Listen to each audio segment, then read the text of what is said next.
talk to Tom.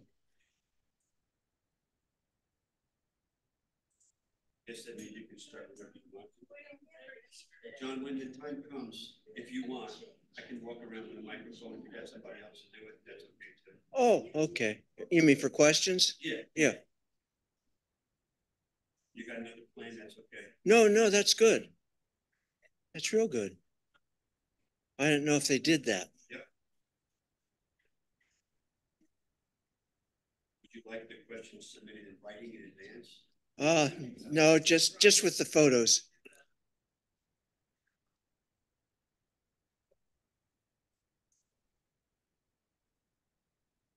I was just saying before you came in that I really blew it. I should have brought examples for up on the screen of what's lewd and nude and what's not. No, I don't think so. You don't think so? No. But the mic is live, so we have to be careful about what we say. I see it. Well, that's all right. I'm just I don't know how teasing. to turn them on.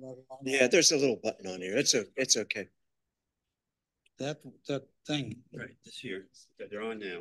You turn it off by pushing it down, and now it's off. And then when you want it back on, do you see that? Give it a Oh, couple it lights seconds. up. Oh, Yeah. okay, I didn't know. So it's off for now. People, yeah, and how does it sit here? Or no, or you can have it in your hand, whatever you like better, or whatever. The audience will let you know if they can't hear you. Yeah. They're not shy. How does this go in there without my breaking it? There you go. You got it. Oh, okay. Like the shower. As I told John, when the time for Q&A comes, if you don't have somebody else, I'll walk the microphone around the room for you if you want. Fine. Okay. I've done this before, so. Okay.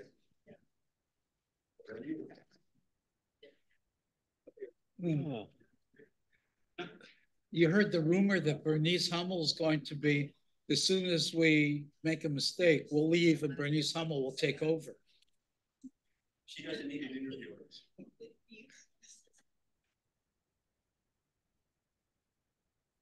Okay. Get Bernice and Ruth get going.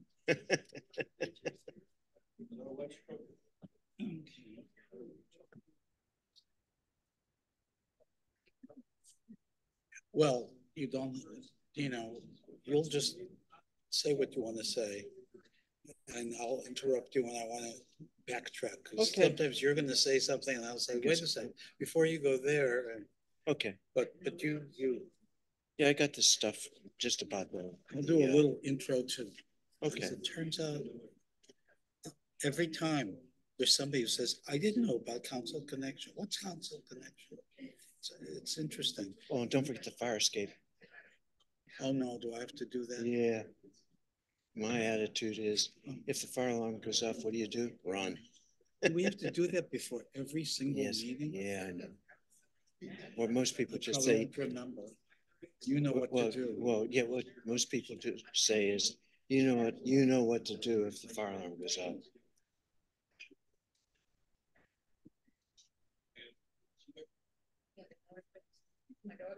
This is already larger than the average audience. Okay, well, Joel increase it. She'll be down, she said. Gotta make sure I can read what I wrote. Yeah.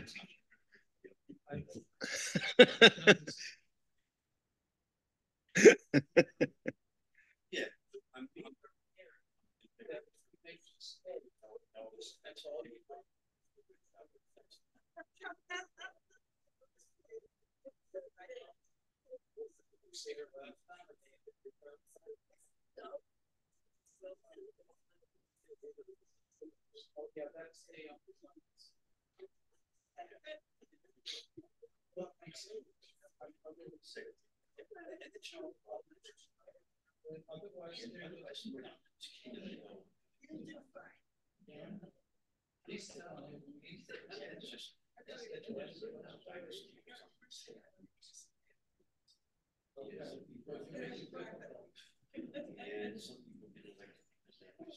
Uh-oh. I do not know. I don't know. Must be somebody who wants to get on the committee. He's not in the community. I would know him. Oh, you're right. He has no badge. I guess I ought to put mine on if I still have it. I don't know what to do with it. Let's stuck it in another pocket. Where exactly is the? Oh, there. I didn't. I must have left it up in my room.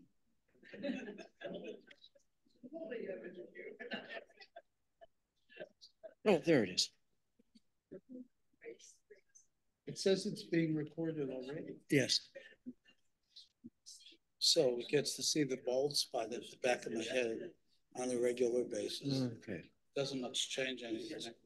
Well, they talked about bringing in a hairdresser and makeup. I got a haircut today. Here? Yes. Yeah. I gotta make an appointment with her to get mine done. I told her don't cut off much because what happens is that older ladies, when I get a haircut short, they all come up to me and say, "How nice! You look so nice and clean. You look so nice and with your hair." And I don't like it. I like it long.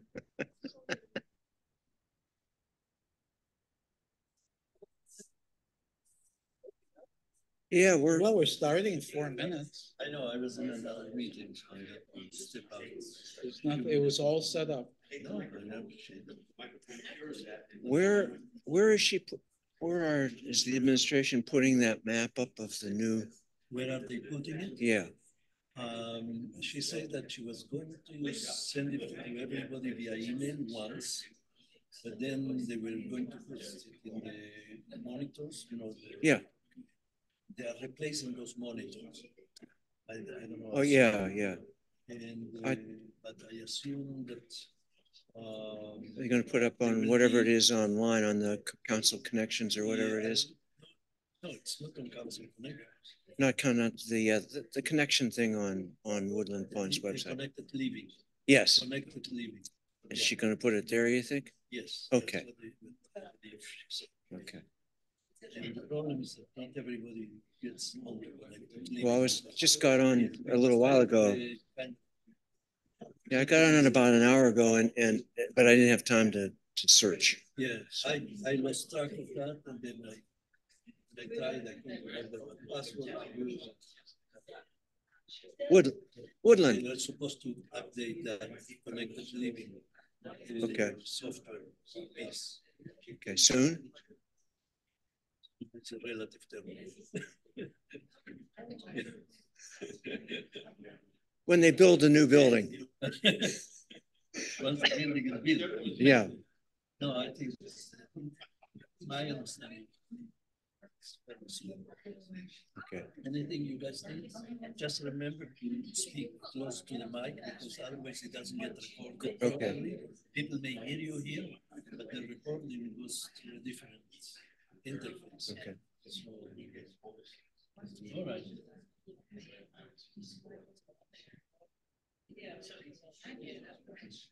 I'm writing down names.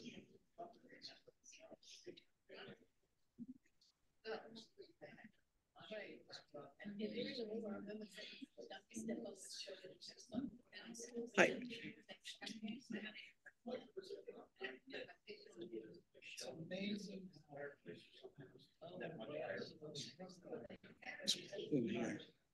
If I had known, I would go. And yet yesterday afternoon it was very warm in here. I couldn't wait to get out.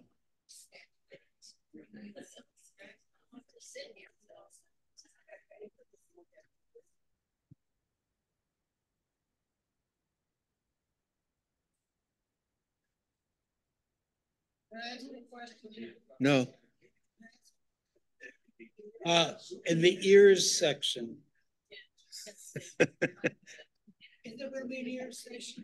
No, nose section. Everybody knows. So there are no questions. Margot, 550, right?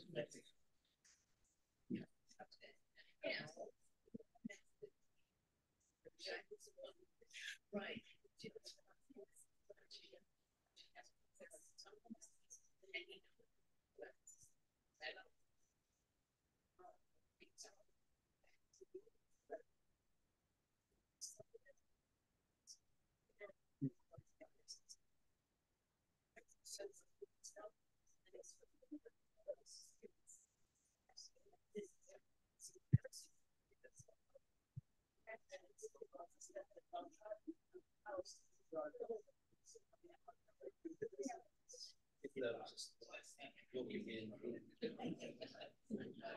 Yeah, there was another meeting.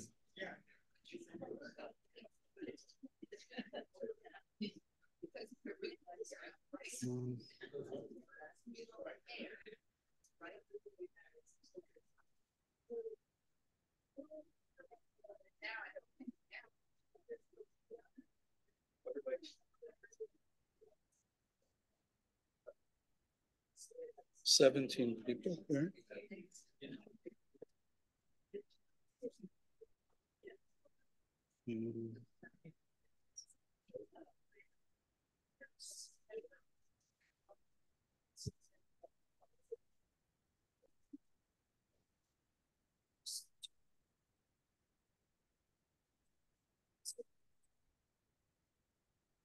Okay.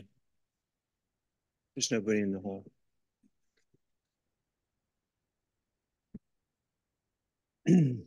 Hi, everybody. You folks all know what to do if the fire alarm goes off. Don't walk, run. No, sit still. A little louder? Oh, I can talk louder. Yeah, he'll get closer. Don't.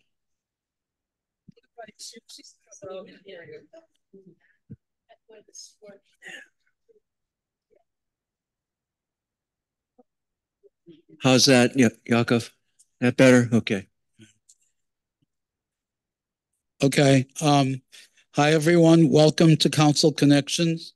We get together the third Thursday of the month, usually once a month, most often, where a resident interviews people who are either staff members or heads of committees or interest groups or about their area of interest and also about their personal background.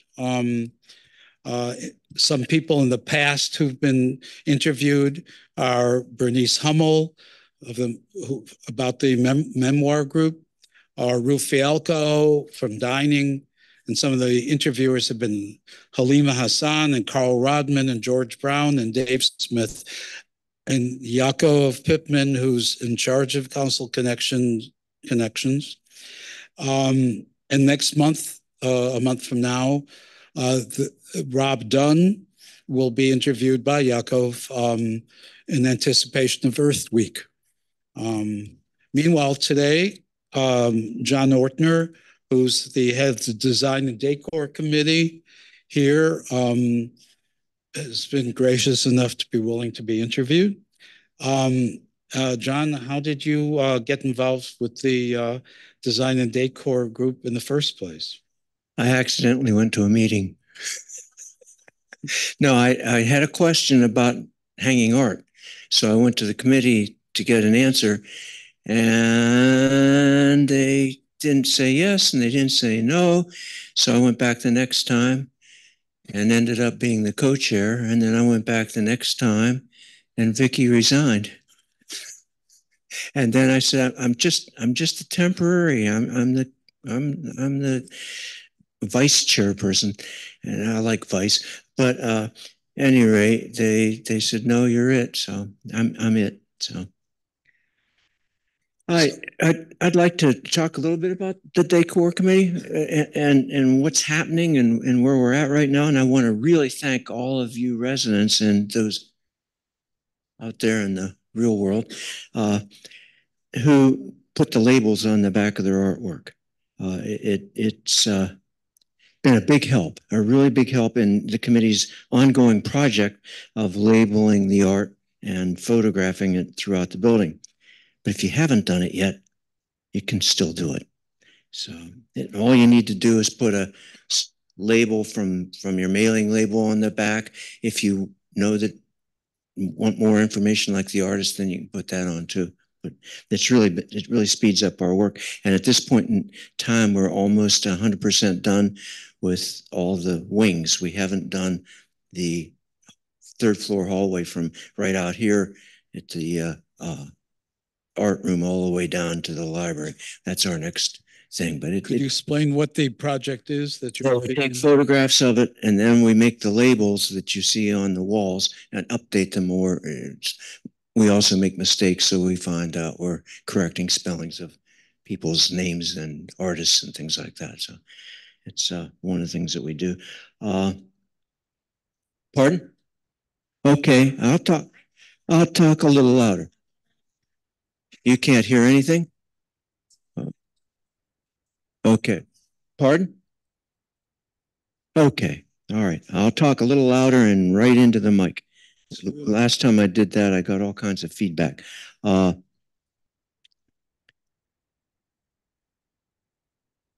also want a special thanks to Jeffrey from the administration, who's doing all the photography work and organizing it in a spreadsheet so we can find out where things are. And I'd also like to say that before anybody, and particularly to the new people who have just arrived here, if you're going to commit a piece of artwork into the hallway somewhere, into the public space, please read the new residence handbook, page 17, section F, and page 23, section C. I'll say that again, page 17, section F, and page 23, section C. It tells you all about both the regulations for it and also about insurance coverage on things that are out there.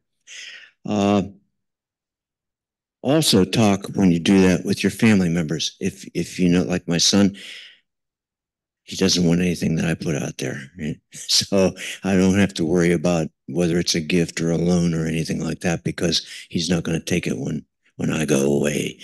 So,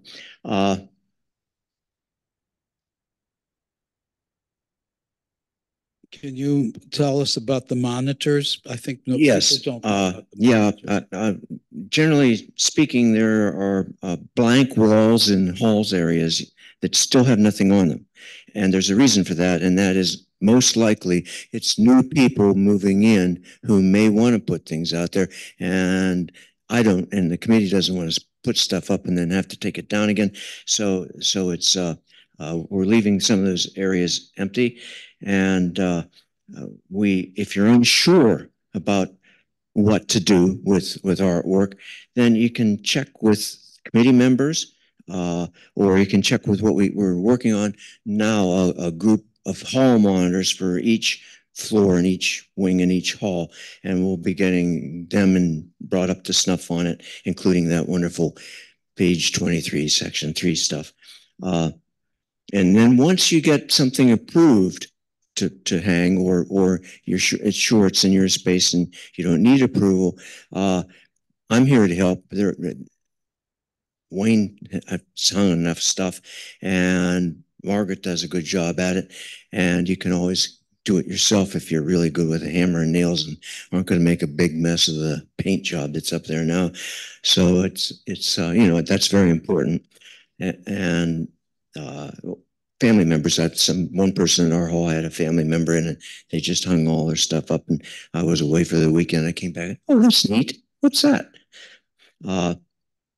If you've changed something recently within the last couple of months, please, or you're going to in the future, please let us know so we can make the change in the photographing and make sure that it's registered with the administration on what art is up there.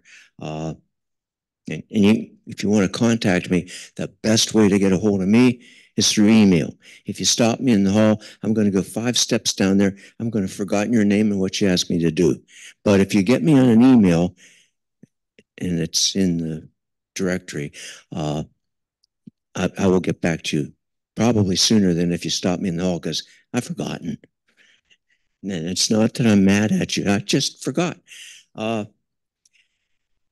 When you or a friend moves from independent living to the healthcare center, you can take stuff with you. There seems to be some kind of an idea that it's stuck here, and it doesn't have to be. And I've moved stuff over and hung stuff up for people over there, and gotten into some interesting conversations with people who said, "Oh, I didn't know I could do that. Oh, this is outside my room and I can really put my stuff out there. Oh, great. Here, do this." So it's and that just about sums up what the committee does. We meet once a month.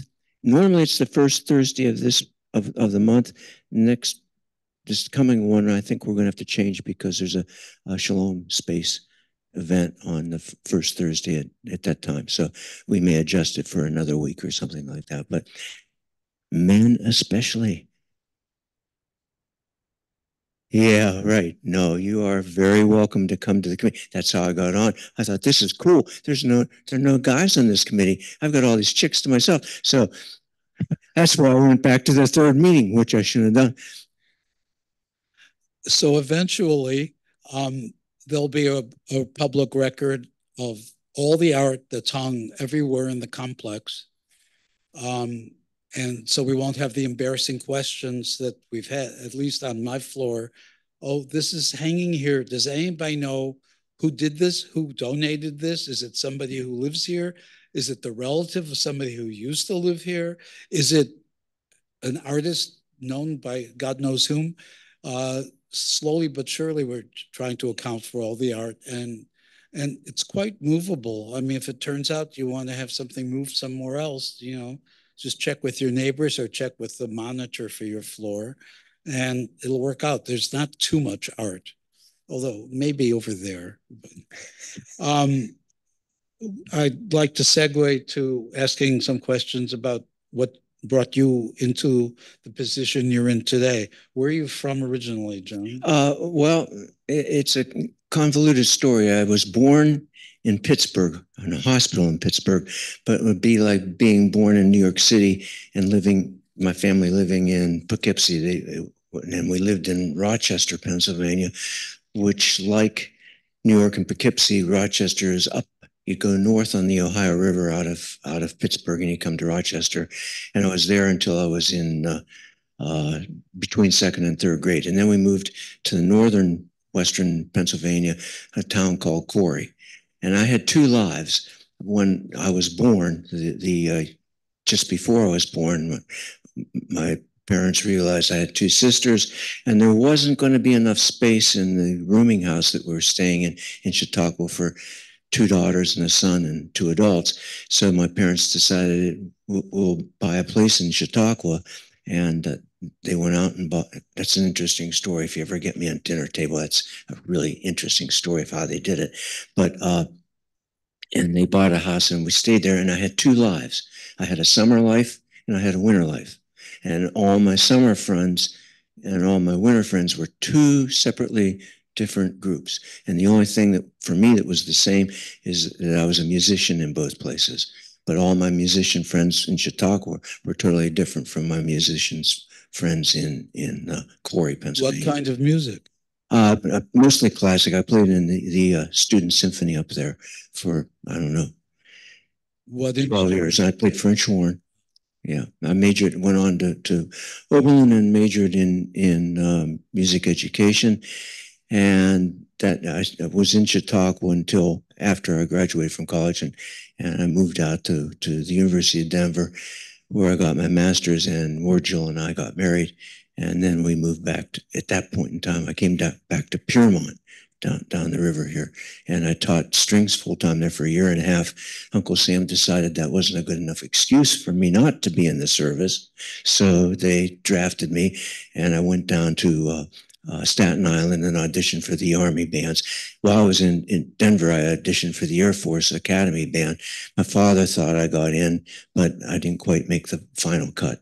But I got in the Army bands, and I spent 3 years there, Texas, Korea, and then back outside of New York City. I would have made it a career if they hadn't bounced me around so much. We moved 7 times in 3 years, and so I decided, no, I don't want to do that anymore. So where did you settle after the Army? I could have come back to Piermont by government standards, but a friend of mine that I met in Chautauqua, and I taught his daughter swimming, was a band director out in Hamburg, New York, and he said he was tired of being a band director and wanted to be a choir director.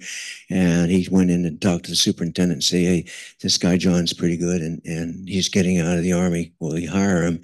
And that's how I got the job. And I was there for 35 years. mostly as a high school band director. I also taught strings, and then I taught in the elementary schools for 5, 10 years before I retired. So that's music. Um, Tell us about your son. Is he musical too? Well, yes, he's very musical. He plays in a group here. He's played in several groups in the Hudson Valley area. The one he's with now is a Jimmy Lee Duo, and they go around to wineries and bars and restaurants and various things. But he played at the Ren Fair for a long time with the revolving band there that moved around from venue to venue. Uh, he's a violinist and he plays guitar and he plays French horn. French horn's my major instrument. But his major field of work is art. He went on to the RIT, Rochester Institute of Technology, and was a graphic designer. Don't ask me what he does now because it takes hours to try to explain, but he's in computers, and it started off as telemed, and he's managing Ericsson phone companies, equipment fixing software that they go around the world. I think they're on five. Is it five, Jill? Five different continents, and it is really a 24/7 job. We go out with him for a vacation, and he's not on vacation. He takes his laptop along, and all of a sudden at 3 in the morning, he's out trying to find a website that he can connect to and talk to these people. It's really fascinating, and I got into art because my senior year, I wanted to take a physics class when I student taught. And I went into my advisor and signed up for it. And he said, you can't do that. You can only have one 3-hour course in this semester. And that 3-hour course is Essentials of Music Education. So you're stuck. So I went and I said, okay, I'll take 2 2-hour courses. And one was piano tuning. I'm a registered piano technician. And the other one was how to draw a straight line. And that became very, very fascinating to me. And I got very interested in copper plate etchings. And my final project ended up in the Woodland Art Gallery. And I left it there and never went back and picked it up. And I never know what happened to it. And you've also been in photography. Yes, I was slightly interested in photography, but when I was in Korea, there was nothing to do. I mean, there were a lot of bars outside of town, and that's about it. And we had a lot of free time. And my best friend over there was also a band director, and he left his wife and newly born son. We went over there around Christmas time, and we were there for a year. And he only got to see his son once in that whole year. So we didn't have anything to do. So we both went out and bought cameras, and we took a day pass. We'd go out into the villages, fill our pockets with candy, and take pictures of kids and Buddhist temples, and went into Seoul, went down. We traveled all over Korea, taking pictures. And the USO had set up dark rooms in various places, and we got to go into the dark rooms, and we started developing our own film and our own slides.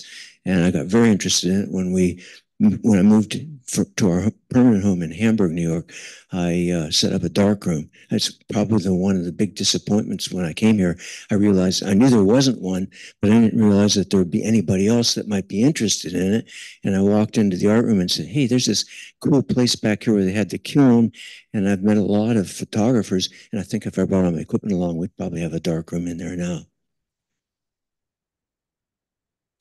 So that brings us up to today. Actually, you were in a concert recently, weren't you? Yes, I play in the Ulster Community College. It's actually the community band. Some people call it Ulster Community College. Some people SUNY Ulster, but it's a community band, and it ranges from junior high kids all the way up to us old fogies. And it's one really kind of cool thing because we get to sit next to these teenagers and we can chat with them while they're working with the clarinets and the flutes. The French horn players can get together and chat a little bit, and it's very good. And I remember growing up, my junior high band director sat next to me in our church choir, and it was very influential. So we integrate are segregated, I should say, totally by age in this country. You start off in kindergarten and all your friends are 5 years old, and you go first grade 6 years old. You get to your senior year and everybody's 18 or whatever, and you never get to meet adults. You never get to work with younger kids or students, and I find that very disturbing. But in band and orchestra and choirs, you get all the groups together. So I told my seniors when they're going on to college, don't join a fraternity, join a musical organization. It's free, and you can ask all. You can say, "Hey, Professor Dubob over there, I'm going to have him. Is he good for English?" And you'll get 500 answers like, "No, no, he's a slob. You'll never learn anything from him." Or, "Why, it's fine if you don't mind writing a lot of papers, but if you don't like writing papers, don't go to him. Go to Sarah Rumble. She's much better at that." And so I tell them that in all seriousness, that don't quit playing when you go to college, because it's really good for you. You really get a lot of things done. And I've had a lot of students who have done that. I've had a lot of students go on in music, and I've gone to Buffalo Philharmonic, and some of my former students are, "Hey, I got to get free listening to the Buffalo Philharmonic," and they're there ushering when I walk in. So it's been very gratifying to me. So back to art for music. Maybe there'll be questions from the audience about the committee, the design and decor committee. Rolf. It's coming. The mic will come to him.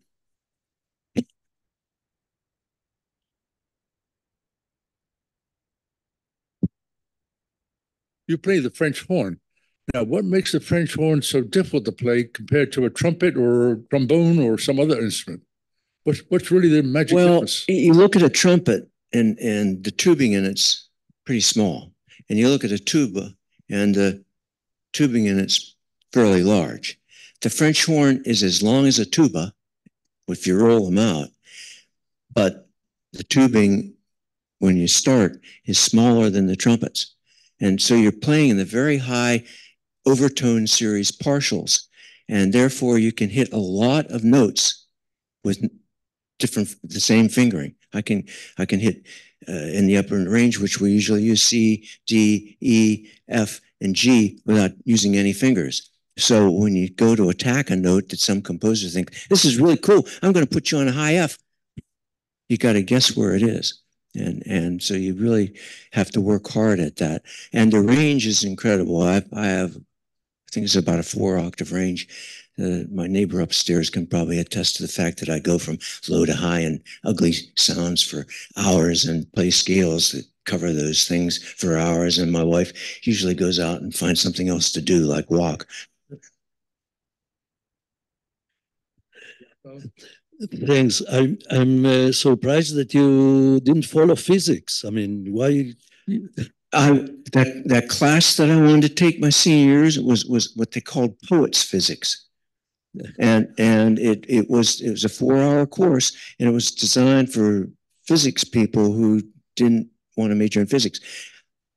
My wife's going to laugh because she knows what story's coming next. When I was in high school, I thought engineers. Woo, woo, choo choo, choo choo, choo choo. That's the only thing I knew that engineers did was drive trains. My guidance counselor never explained to me that engineers do other things like electronics and things like that. And I had father got me into one of these punch the buttons and do all these testing. And I took hours and hours of testings at a college with a psychologist, and we agreed that they could use all the test results in their experiment to write their papers and things. And I found out that I probably could have been a mathematician. But they asked questions like, "Do you rather sell tickets or print the tickets?" And from those things, that the best thing, the top thing, was music, and followed that by math. My final choice really came when I was an exchange student to Denmark, and I was coming back on the boat, and I'm starting to think about my senior year and applying to college. And I thought, what do I really want to do for the rest of my life? And I thought, well, I liked biology and I liked physics, but I spent most of my time year after year after year making music. And I said, well, that's probably where I ought to go. And I had no intention of playing professionally. I knew from my experience in Chautauqua that it was a really rough life to get into and to get started on. And so I decided I wanted to be a teacher. But I decided that it's not that old saw saying, those who can do, those who can't teach. And my attitude is those who can do well teach. And so my attitude my attitude towards it was just that. And I had a choice between going to Eastman or Oberlin. And at Chautauqua, I had both students were there in the orchestra. And the kids from Oberlin were a little loosey-goosey and a little cooler. Maybe they're doing more drugs. I don't really know. But I really enjoyed their company more. So I went to Oberlin, and I wasn't going to go there because my father was not very happy with my choice. And he came home one day and we were sitting down at the dinner table and he says, "You're going to Oberlin." And I said, "Why?" He says, "I just had a doctor's appointment." Duh. I mean, what's happening, Dad? You're going to die or what? And he says, "No, the doctor said he'd have given his right arm if he could have gone to Oberlin." And he said, "So you've been accepted there and you're going to go and we'll figure out a way of paying." A follow up. Besides playing, I understand you dealt in fixing instruments, music instruments. Yeah. Well, can you expand on that? I mean, I took I took the piano technician class, and that was a 2-semester thing, and I really enjoyed that a lot. But when you're a music teacher, you have to fix them. I mean, and so my choice was, do I send the kid off to a music store for a 10-cent repair because all I needed was the pad or the spring or whatever, or do I try to do it myself? So I collected a lot of instrument parts and tools for repairing instruments, and I repaired a lot of them, including my son's violin because he dropped them a lot. And it was an interesting thing. I just really liked it. And my tools all ended up in Rochester. There was an elder couple there who collected broken instruments and then fixed them up and repaired them and then gave them to the students who couldn't afford instruments in Rochester public schools. And I called them up and I said, "Would you like my toolkit and my parts and things like that?" And they said yes. So I dropped them off for them up there. That's why we appreciate you volunteering for the Repair Cafe. Yeah, right. Yeah. I enjoy fixing things, anything. The one thing I miss here, we've been here about a year and a half now, and the only thing I really miss from the past is my cellar, because my basement, so I could spread stuff. I'm sure my wife misses it too, because I spread stuff up now in our extra bedroom and leave it there for weeks and weeks and weeks trying to fix it, repair it. The stuff right now is camera stuff that I'm getting rid of, and I could leave it up down in the basement, and I had all my tools down there, and it didn't, and the dark room, and it didn't disturb people. But that's the only thing I miss here. I don't really even miss the garage that much because I don't have to use a snowblower anymore. Denise, you had a question? No more? No question from, I have just a comment. I really appreciate what you brought to the community when you play as a soloist or part of a group that you bring in, and particularly for the Veterans Day programs. Oh, thank you. I'm hoping, I'm really got my fingers crossed that I'll be able to do a small recital sometime soon. Good. We all look forward to that for sure. I'll probably play less than I've talked because my lips give out. That's one of the problems with being old. With Bill Toole. Yes. Any other hands? Here's one. Tom. I was wondering, since you're from Pittsburgh, why don't you share your experiences with who found Albert? Oh, well, Albert, I just called my computer guru back there to ask him some questions. And the first thing I said to him was, "What do you know about the alligator?" He says, "Oh, it was okay. The guy was doing a pretty good job, but not a great job and I assumed that it was in the town, not the village. And I taught a lot of students in the town, and I didn't recognize the name at all. So I said, "Do you know who he is? Do you know where it is?" And he said, "No, he didn't know where it was either." But the problem was that's really why we left. We knew that there were alligators somewhere in town, and one of the neighbors had dancing bears, and actually not really, but the bears did come into the village and got into our. It was a news article in the Boston Globe that in Hamburg there was a 750-pound alligator that had been residing there for 32 years.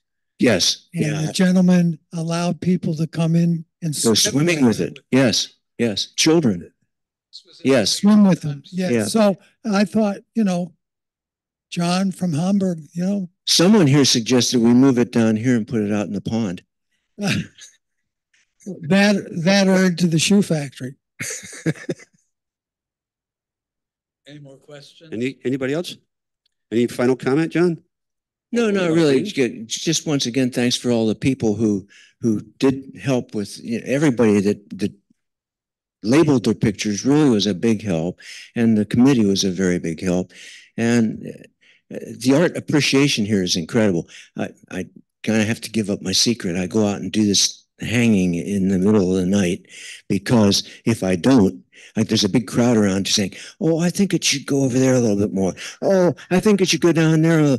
Oh, that's ugly." I had one person tell me something was ugly, and then I put the label up and said, "Oh, I know that person. It's not so ugly."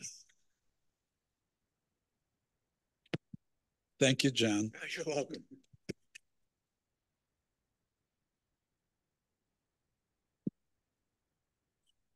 Yeah.